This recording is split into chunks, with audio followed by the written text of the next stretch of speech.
Hi everyone, this is E.M.P, Electromagnetic Precursors for Earthquakes. And of course here's the usual ionospheric capacitance maps that I use. And as I showed at the end of the last video, which is kind of a little bit of a surprise, we have some uber extreme capacitance or charging going on in the ionosphere. And as expected, earthquake seismic activity has definitely ramped up following just after this. This was on the 23rd of August, and then on the 22nd, here's the other ionospheric charging interval at 0100 universal time.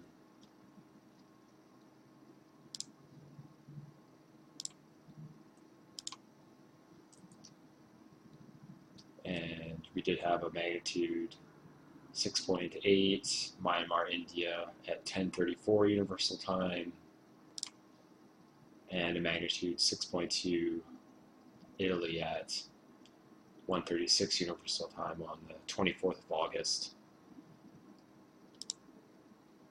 Now, as you can see, definitely had a blue streak there over Italy just hours before the earthquake happened there. So blue is still fairly high capacitance or charging. And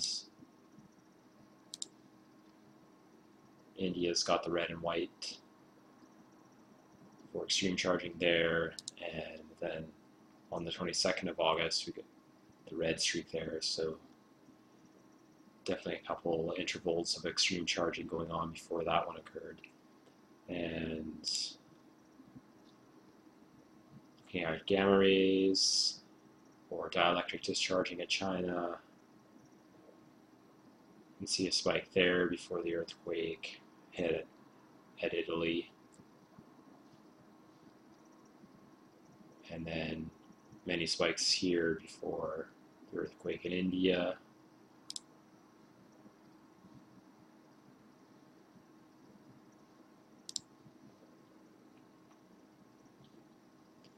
And then on the 23rd of August, you can see gamma rays, dielectric discharging, spiking before the earthquake at Italy there. Also, if you're looking at the neutron monitor in Spain, you can see many spikes here as well going off just before the earthquake in Italy. And San Fernando. This is Spain's magnetometer, so ground-based observation of magnetic activity ramping up before the earthquake there. And then just huge right here as well.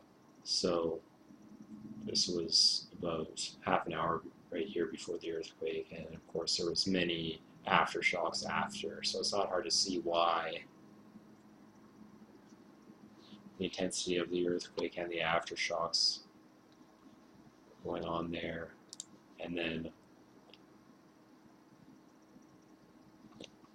at China, the same thing. So you can see the gamma rays are definitely in sync with the activity going on there as well.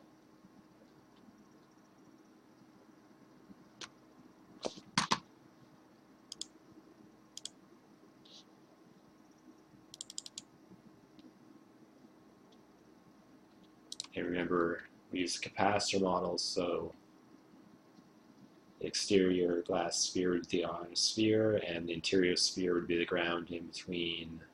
We have the dielectric discharges, which you can view as cosmic lightning.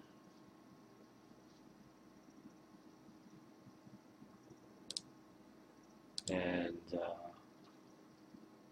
here we're looking at the ACE data, solar data. You can see huge amount of protons, low energy and high energies, spiking with the just after we had the huge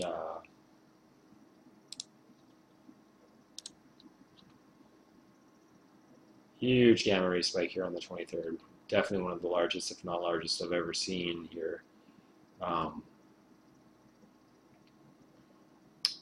Going to the top of the chart here, over 31,000 on the neutron count. It's just totally insane. And yeah, this was on the 23rd, and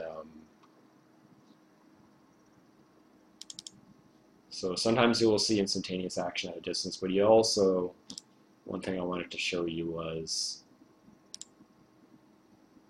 here's more ACE data, is the sun acts as a transformer in the solar electrical circuit, which is connected to the galactic circuit, and they call this here the solar wind speed here on the 23rd. So you can see the protons peaking at about the same time as the gamma rays or dielectric discharge, and this is actually induction, a rate of induction, the solar wind speed. They're using totally wrong physics here, totally bunk physics. It's a rate of induction, solar wind. It's nothing to do with the physics that are actually occurring. It's a electrical field or dielectric discharge, so rate of induction makes way more sense than solar wind. That's physics.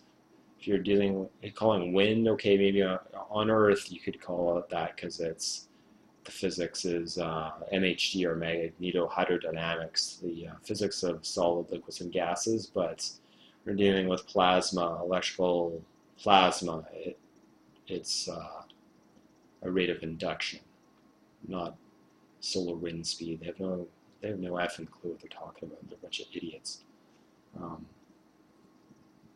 And if you think I'm crazy for saying that, look into the godfather of real plasma physics, which is electrified plasma, Hannes Elfven, and he would most likely totally agree with that statement that the physics is totally effed up from the get-go. But anyways, that's another story.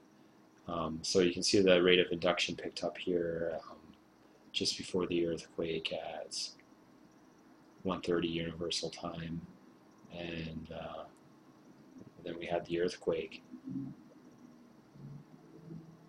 and it's definitely electromagnetic precursors for earthquakes there. And as you can see, we're getting these breaks continually now for two or three weeks now. We got these breaks at the 0100 ionospheric charging interval, which I think is pretty much dead giveaway. What we're seeing there is extreme capacitance, so the data keeps going down because the sensors are just not able to